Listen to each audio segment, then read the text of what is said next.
ये सोच के तय किया था कि आज आप लोगों के साथ, उन कार्यकर्ताओं के साथ जो कोरोना काल के अंदर अपनी जान की बाजी लगाकर आम जनता के लिए काम किया, उन विभाग के साथियों का स्वागत करना है, उनका हौसला बढ़ाना है। दिनेश का आज जन्मदिन भी है, तो हरियाणा से भी मैंने इसको एक सरप्राइज गिफ्ट देने की सोच रही थी। हरियाणा से एक अच्छी पार्टी को हमने आमंत्रित कर लिया था, लेकिन मैं बता रहा हूं, उन्हें होने को कोई नहीं टाल सकता। जब 2 दिन पहले एक ऐसी दर्दनाक सूचना, एक ऐसी सूचना जो कोई भी देश का नागरिक सुनना नहीं चाहता, वो ऐसी सूचना हमारे बीच में, हमारे देश में मीडिया के माध्यम से आई कि हमारे देश के सीडीएस, और मैं कह रहा हूं कि उनके साथ हमारे झुंझुनू जिले के लाडले, जिनके परिवार से हमारा नाता है, पूरा परिवार सेना में देश के लिए अपनी सेवाएं देता आया है। ऐसा हमारा वीर सपूत भी सीडीएस के साथ में थे, अजमेर के भी एक सपूत और हमारे हिंदुस्तान के। मैं उन सपूतों को श्रद्धांजलि देना चाहता हूं। ये बात मैंने इसलिए की है कि आदमी सोचता क्या है और हो जाता क्या है, लेकिन देश को चलना है, देश को आगे बढ़ना है। पता नहीं इस देश को आजादी दिलाने के लिए कितनी माताओं की गोदें खाली हो गई थी आजादी के समय, न जाने कितनी लड़नाओं की मांग का सिंदूर मिट गया था, और न जाने कितनी बहनों की आंखें अपने भाइयों की कलाइयों पर राखी बांधने के लिए तरस गई थी, तब जाकर अपने देश को आजादी मिली थी। और उसके बाद लगातार देश के अंदर, चाहे किसी भी दुश्मन ने हम पर अटैक किया हो, चाहे पापी पाकिस्तान ने, चाहे पापी चाइना ने,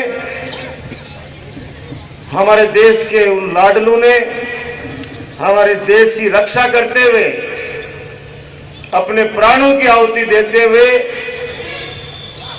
इस हिंदुस्तान को आजाद रखा है। तो मैं उन सभी शहीदों को श्रद्धांजलि देता हूं, हम सब की तरफ से, नाम के साथ।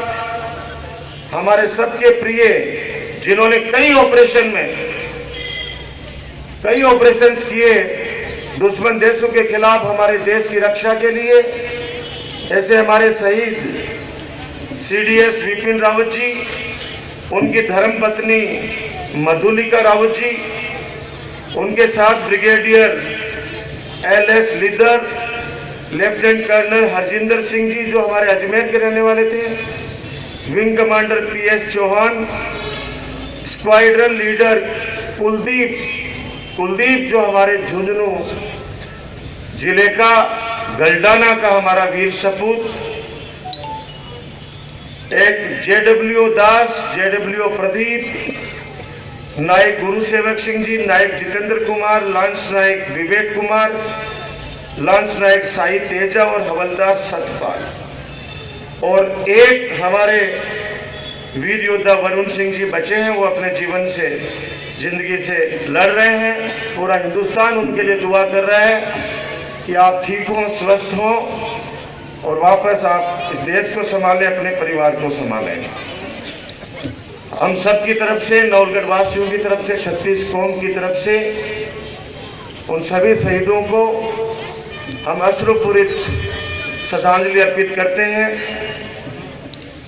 मैं, मेरे पूर्व वक्ता, मेरे भाई दिनेश सुंडा जी और वीडियो साहब ने, और अलग अलग विभागों के अलग अलग कर्मचारियों ने, अधिकारियों ने आपको अलग अलग योजनाओं के बारे में बताया। क्योंकि हो सकता है आज का, जैसे अभी दिनेश जी, हमारे प्रधान जी कह रहे थे कि लोग ऐसे सवाल करते हैं कि प्रधान टिकते नहीं हैं, लेकिन दिनेश, वो गठबंधन थे दोनों पहले वाले, तो गठबंधन तो कभी भी टूट जाते हैं। पहली बार हमारा एक कार्यकर्ता और वो कार्यकर्ता जिसने यूनिवर्सिटी के अंदर छात्र हितों के लिए हमारे साथ सड़क पर लाठियां खाई हो, हमारे साथ छात्र हितों के लिए सड़कों पर संघर्ष करते करते हमारे साथ जेल गया हो, और वो लड़का जिसको हमने जिला परिषद के अंदर 36 कौम की जनता ने भारी मतों से विजय बनाकर भेजा हो, और वो हमारा साथी जो हमारे मुकुंदगढ़ ब्लॉक कांग्रेस का अध्यक्ष हो, तो उस पे अपने तो कोई व्यक्ति कर नहीं सकता, क्योंकि ये फेविकोल का जोड़ है। वो गठबंधन के थे दोनों प्रधान, हमने उनको भी सम्मान देने में कभी नहीं छोड़ी, क्योंकि आप भी उस समय हमारे साथ ही उस गठबंधन को करने वालों में से थे, हमारे मेन कार्यकर्ताओं में से थे। और मैं कह रहा हूं, जितनी सब वो लोग चेहरे बैठे हैं यहाँ पे, वो सारे चेहरे बैठे हैं जो हमारे नवलगढ़ की दिशा और दशा तय करते हैं। मुझे एक मजबूत साथी के रूप में, एक छोटे भाई के रूप में प्रधान मिला है। ऐसे मजबूत सरपंच मिले, ऐसे मजबूत मुझे पंचायत समिति के मेंबर मिले, जिला परिषद के मेंबर मिले हैं, पंच साहिबान मिले, उप सरपंच मिले हैं, और हमारे पार्षद। आप देखो, चेहरा देखिए प्रधान का, चेहरा देखिए उप प्रधान का, चेहरा देखिए आप चेयरमैन दोनों का, वाइस चेयरमैन का, सब नौजवान हैं। लोग डरते हैं अपने से कम उम्र वालों को कोई बड़ी जिम्मेदारी देते हुए, राजनेता, लेकिन मैं कभी नहीं डरता।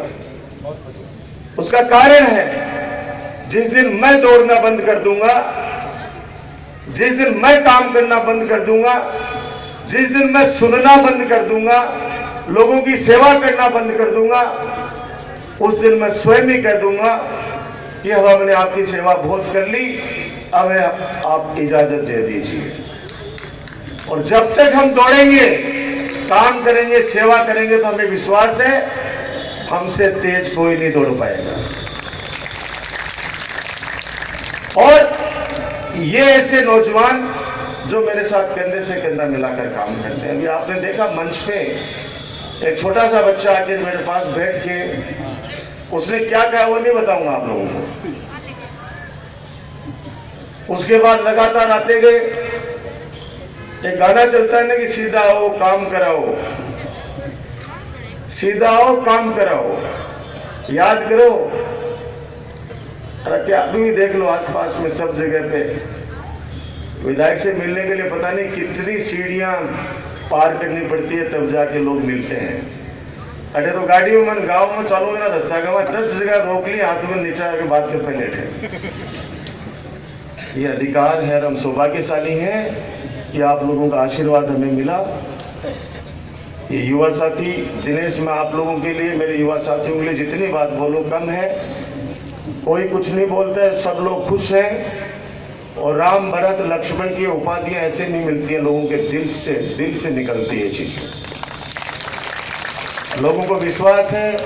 आपको पता है, जब शुरुआत में 2008 के अंदर, अभी हम लोग जब बातें करते थे सीवरेज की, कॉलेज की, ये एजेंसी वालों की, बाबा साहब भीमराव अम्बेडकर छात्रावास की, गांव-गांव के अंदर ये करेंगे वो करेंगे, तो लोग हंसते थे हम पर। आज 2008 से उस समय सपने जो मैंने दिखाए थे आपको बड़े हॉस्पिटल के, वो सारे पूरे कर दिए हैं, सारे पूरे कर दिए हैं। जो बचे कुचे हैं वो संकल्प ले रखा हमने 2022 का। 2022 में जितने भी ये काम बोल रखे हैं, सारे काम आपके आशीर्वाद से कंप्लीट कर देंगे, जनता को समर्पित कर देंगे। अब प्रशासन गांव के संग में जो बोल रहे हैं, अभी दिनेश चिंता कर रहे थे, बीच में मेरे को 2-3 बार बोले भी कि कई लोग आप झूलना 112 फोन करेगी, इतना काम किया करवाशियों। अब उनको तो मुझे कुछ नहीं कहना, लेकिन आप सबको कह रहा हूं, आप सबको कह रहा हूं, जो आपके राजकुमार ने जो बातें बोली आपकी, उसकी चिंता मत करो, वो चिंता मेरे पे छोड़ो। कैसे कराने क्या कराने आप चिंता मत करो, जो जुबान से बोला है आपका सीना हमेशा चौड़ा रखूंगा, आपका सर हमेशा से ऊंचा रखूंगा। चिंता मत करना, जो बोला है एक एक चीज मेरे पास ग्राम पंचायत वाइज नोट कर रखी है मैंने। आज भी एक जैसे अखबार में खबर आई कि वो उप स्वास्थ्य केंद्र बनेगा इतने का। अरे भाई स्वीकृत हो गया, शिलान्यास हमने नहीं किया, हमने कह दिया कि काम कराओ, सीधा उद्घाटन करेंगे। आपको एक जिम्मेदारी दे रहा हूं, आपको चिंता करनी है। आप सबको चिंता करिए कि किस बात की, कि जो भी सड़क का काम, हॉस्पिटल का काम या कोई भी स्कूल का काम, कोई भी काम आपके क्षेत्र में हो वो गुणवत्ता वाला होना चाहिए। ये आपकी जिम्मेदारी आप पर छोड़ता हूं, क्योंकि जब अखबार में चलता है कि साहब ये 5 साल पहले बना था, अब छत टपक रही है, मुझे तकलीफ होती है, क्योंकि मैं वहां नहीं बैठ सकता। कोई एक आदमी अगर एक काम 5 साल में कराए तब तो हो सके कि लठ लेके बड़े बैठ जाऊं मैं, लेकिन एक एक गांव में कितने काम चल रहे हैं वो जिम्मेदारी मैं आप पर छोड़ता हूं, उसकी चिंता आपको करनी है। किसी भी ठेकेदार से अपना कोई मीठा नहीं है, ये आपके मन में आप संकल्प ले लेना। और मैं इतना ही कह सकता हूं, आपका पैसे की कोई कमी नहीं आने दी है, लेकिन सड़क बने, अच्छी बने, हॉस्पिटल बने।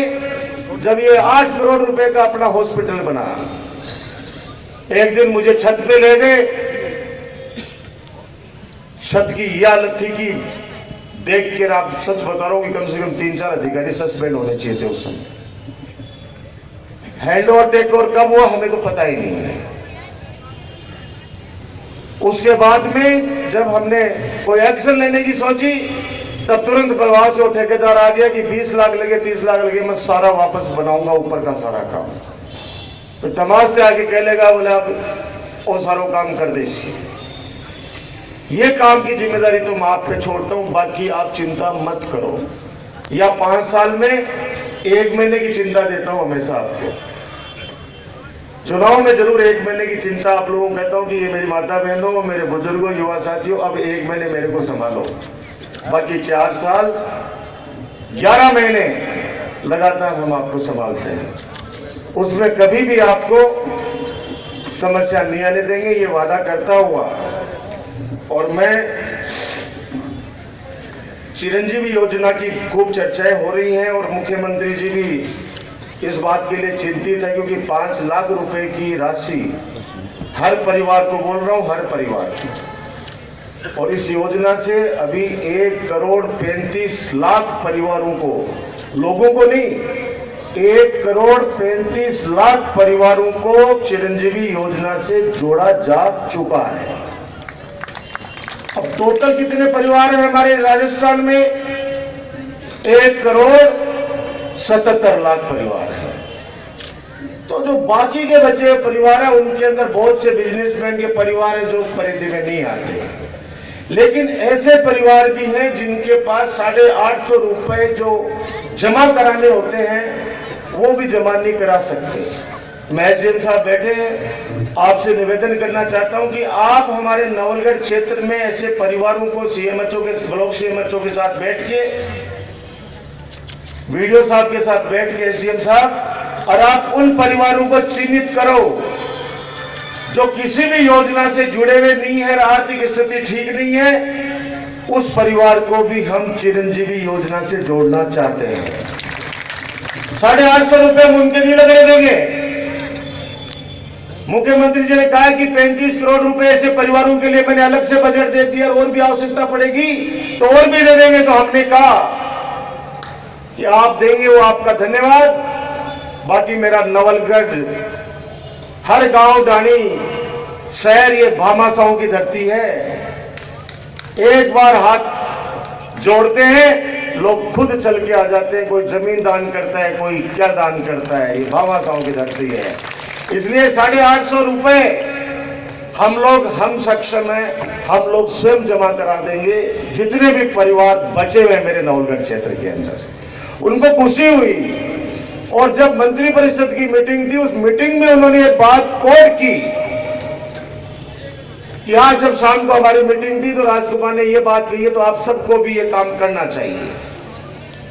850 रुपए अगर उस परिवार को लग के 5 लाख रुपए का भी आड़ी बीमारी में उसको मदद की आवश्यकता पड़ जाए तो किसी से पैसे उधार लेने की उस परिवार को आवश्यकता नहीं पड़ेगी, अपने परिवार के गहने बेचने की आवश्यकता नहीं पड़ेगी, न जमीन गिरवी रखने की आवश्यकता पड़ेगी। सरकार का जो 5 लाख रुपए का फायदा है वो उस व्यक्ति को मिल जाएगा। इसलिए मैं सभी सरपंच साहिबान से भी कहना चाह रहा हूं, सभी पार्षदगण से, मेरे कार्यकर्ताओं से भी, और विशेष तौर से जो आंगनबाड़ी से जुड़ी हुई हमारी स्वयं सेविकाएं हैं, आपसे भी करना चाहता हूं, ऐसे परिवारों को चिन्हित कीजिए। अगर पैसा किसी के पास नहीं है, आप तो लिस्ट बना के एसडीएम साहब के पास भिजवा दीजिए।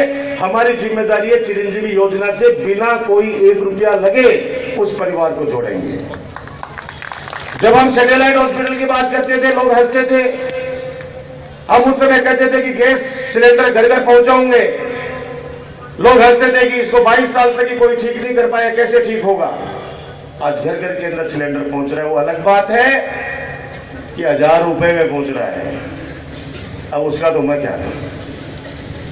जब ये चिंता कांग्रेस पार्टी ने करी तो 12 तारीख को एक विशाल महंगाई के खिलाफ महारैली जयपुर के विद्याधर स्टेडियम में अपन लोग करने जा रहे हैं, जिसमें नवलगढ़ से भी हम सब लोग चलने वाले हैं वहां पे, ताकि नवलगढ़ का डंका जयपुर में नहीं, राजस्थान नहीं, पूरे देश में बजना चाहिए कि नवलगढ़ की गाड़ियां इतनी आएगी। जब दिल्ली के अंदर रैली होती है तब अपना सबसे ज्यादा प्रतिनिधित्व तो जिले में अपना होता है, तो ये तो जयपुर कोई काक के नीचे है। चलेंगे सारे परसों सुबह 8 बजे पंचायत समिति में इकट्ठे होंगे, यहां से चलेंगे। दिनेश यहां साथ में मिलेंगे, प्रधान जी, और मैं आपको जयपुर टोल टैक्स में मिलूंगा, क्योंकि मुझे वहां पे मंच की और ये व्यवस्थाओं का जिम्मा दिया है। क्योंकि जो लोग आएंगे देश भर से, उनको कैसे बिठाया जाए, कैसे रखा जाए।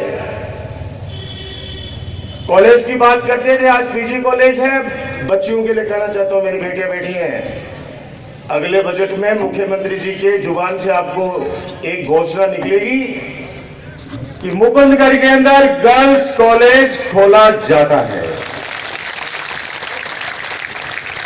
आज पीजी कॉलेज, मुकुंदगढ़ में गर्ल्स कॉलेज, मुकुंदगढ़ में आईटीआई कॉलेज गवर्नमेंट की पहले से चल रही है। 2 बाबा साहब भीमराव अंबेडकर छात्रावास बन चुके, बच्चे उनमें रह रहे, पढ़ रहे, सरकार की योजनाओं का लाभ ले रहे हैं। अब जिसको नहीं मानना है वो तो नहीं मानेंगे, लेकिन ऐसे कोई, मुझे लगे कोई अब कोई बच्चे है, कारण सबको समझ में आ गई।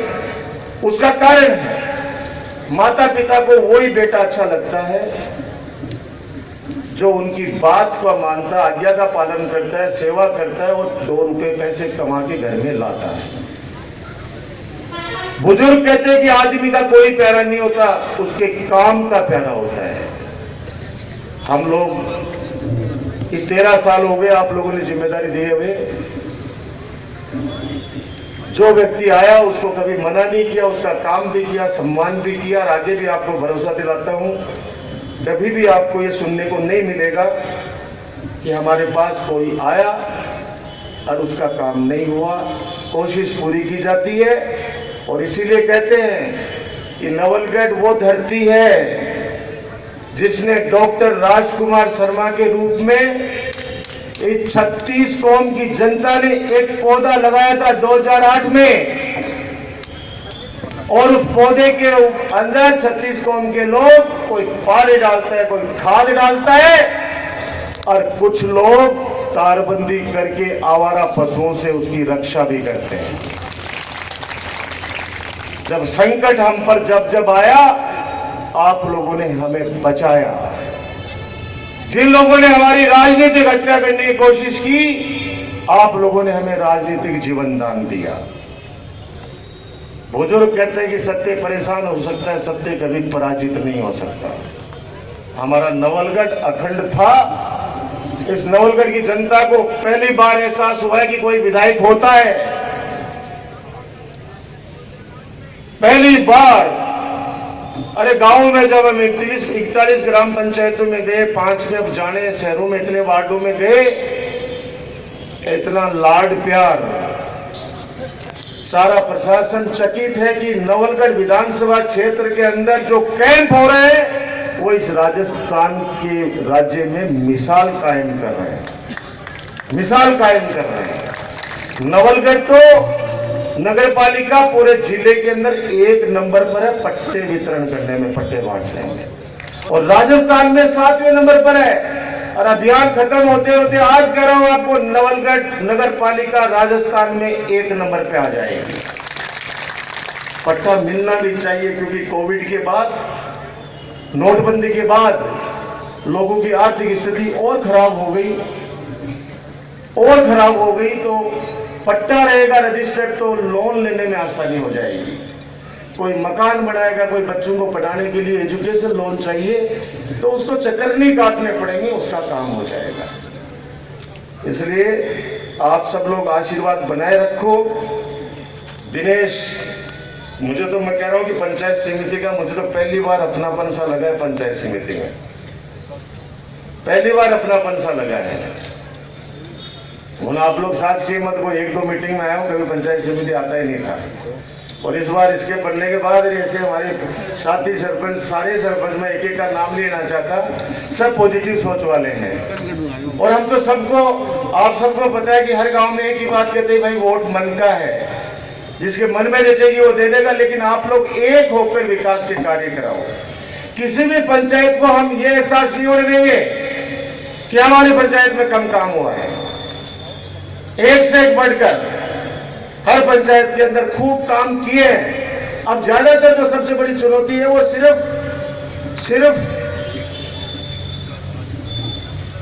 सड़कों वाला है। पोर्ट गाड़ा तो बंद होगा, वैसा गाड़ा भी बंद होगा। अब तो सड़कें स्कूटी आ गई, सब साइकिल हमारे बच्चे बाहर लेके जाएंगी। एक अरे भाई साहब साइकिल को दे देगा, अब सड़क ही को नहीं मारेगा, तक तो सड़क का बना हो। आई बात है ना। तो सड़क की डिमांड सबसे ज्यादा है। तो प्रधान जी आप चिंता मत करो, आज हमारे लाडले चले गए, वरना तो आज हम आपको माता जी के पास में पिताजी को बुला कर आपका ऐसा जन्मदिन मनाते। जिस तरह की आप सूट पहन के आए हो, सादियों सूट पहन के आए दिनेश आज।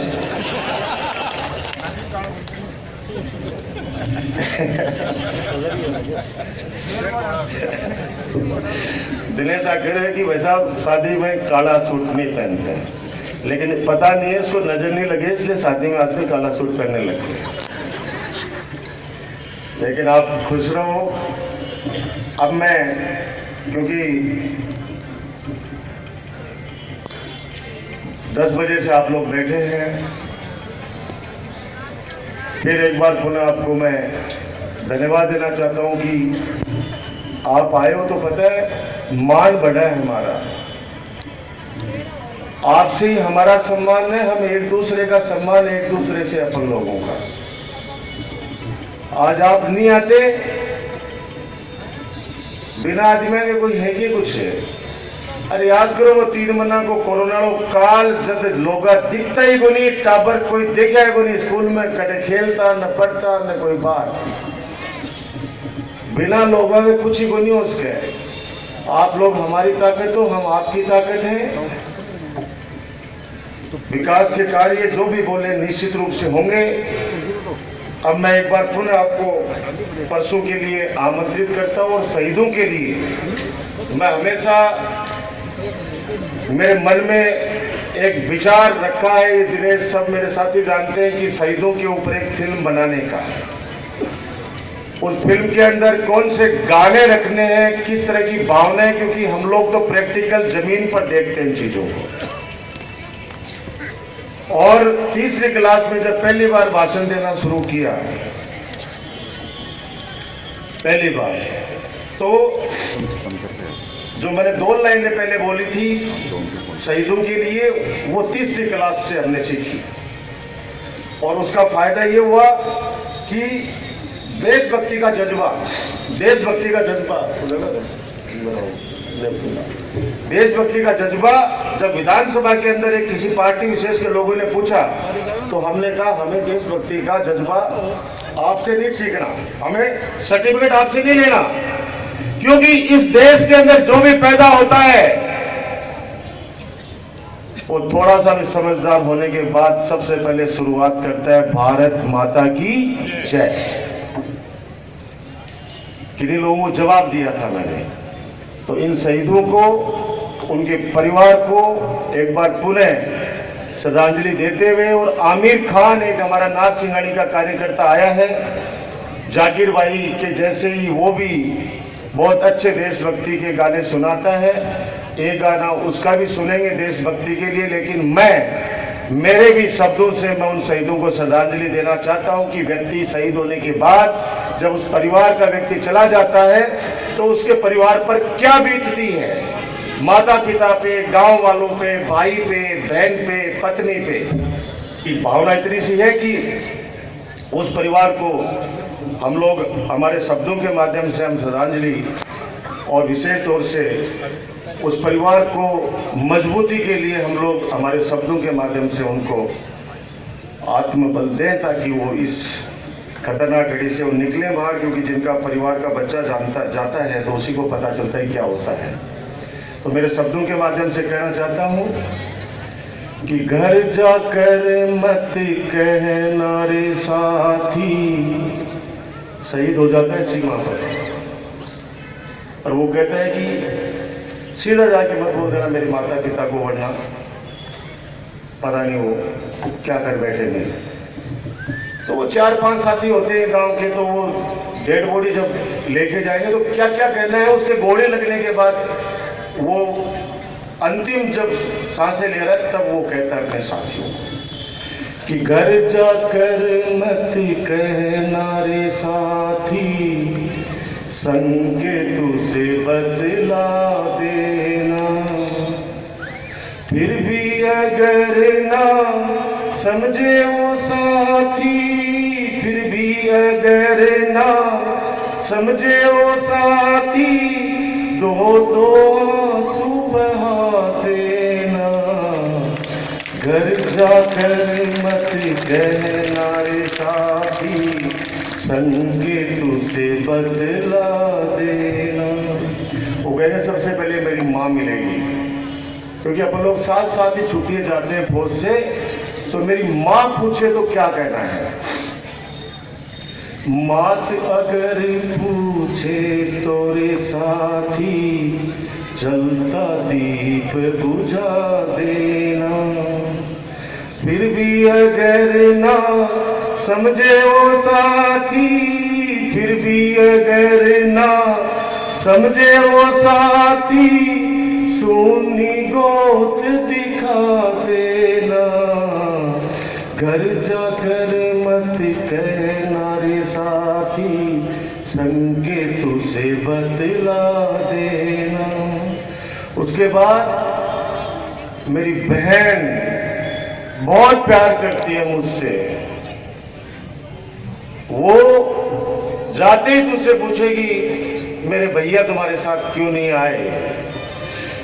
तो बहन अगर पूछे तोरे साथी, बहन अगर पूछे तोरे साथी, मुरझा फूल दिखा देना, फिर भी अगर ना समझे वो साथी, राखी तोड़ दिखा देना, घर जाकर मत कहना रे साथी, संगे तुझे बतला देना।